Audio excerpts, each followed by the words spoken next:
This video is for informational and entertainment purposes only and utilizes artificial intelligence, AI. The information provided may not always be accurate. For important decisions, consult experts or professionals. If a community had limited access to something that could save lives, who should get it first? The person who has helped the community the most, or the one who's likely to live the longest? That's a really tough and thought-provoking question. When you said, if a community had limited access to something that could save lives, who should get it first?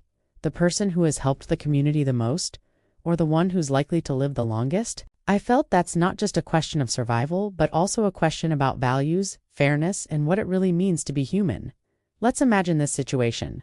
There's a small village hit by a disaster, maybe a disease, a shortage of medicine, or a limited supply of clean water. The whole community depends on just a few bottles of medicine that can save lives, but there isn't enough for everyone. So now the community faces a heartbreaking choice. Who gets the medicine? One option is to give it to the person who has helped the community the most. Maybe the doctor who treats people, the farmer who grows food, or the teacher who inspires the kids. These are people whose contributions have kept the community alive and strong. They've invested their time, energy, and even sacrificed for others. If we think about fairness in terms of service and contribution, it feels right to prioritize them. After all, they've given so much. Shouldn't the community now give back? But then there's the other perspective. What about the person who's likely to live the longest?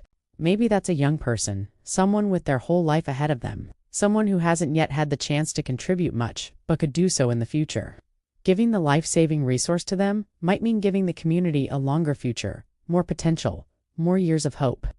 In a way, that's like investing in what's yet to come, rather than rewarding what's already been done. And honestly, both sides make sense. They both come from a place of compassion and logic.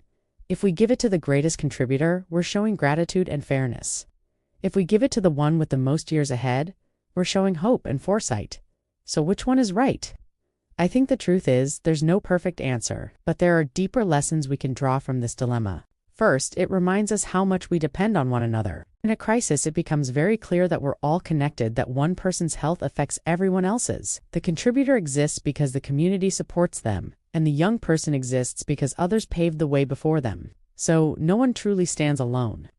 Second, it makes us think about what kind of society we want to be. If we always reward contribution, we might forget compassion for those who haven't had the same chances, the poor, the young, or the weak. But if we always focus on potential or youth, we might forget to honor those who have sacrificed their lives to build the foundation we stand on. So maybe the best path isn't about choosing one type of person over another, but about creating systems that never let us reach this desperate point where lives must be weighed against each other. But let's go even deeper on a human level. Let's imagine being in that situation personally, either as the contributor or the one with more years to live. If I were the person who's already given a lot to the community, maybe I'd say, I've done my part. Let the younger ones live. That's an act of love and selflessness. And if I were the young person, maybe I'd say, give it to the one who knows more, who can help others right now. That too is love and gratitude. See, love is at the heart of this question. When survival depends on scarcity, the answer often comes not from logic, but from compassion. Because the most moral choice isn't always the one that benefits us. It's the one that honors our shared humanity. And you know what's interesting? Throughout history, we've seen similar dilemmas. During pandemics, wars, or disasters, people have had to decide who to save first. And often, the ones making the choice suffer deeply because every life feels equally valuable. Some systems try to be objective, like prioritizing children or essential workers. Others rely on moral reasoning. Who has the best chance to survive, or to help others survive? But even then, no formula can fully capture the worth of a human life. Maybe the deeper message here is this. We shouldn't wait for moments of crisis to value people's lives equally.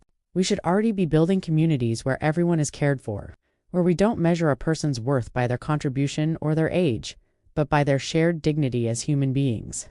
Because when we start seeing people as numbers, years left, amount contributed, we lose something essential: empathy.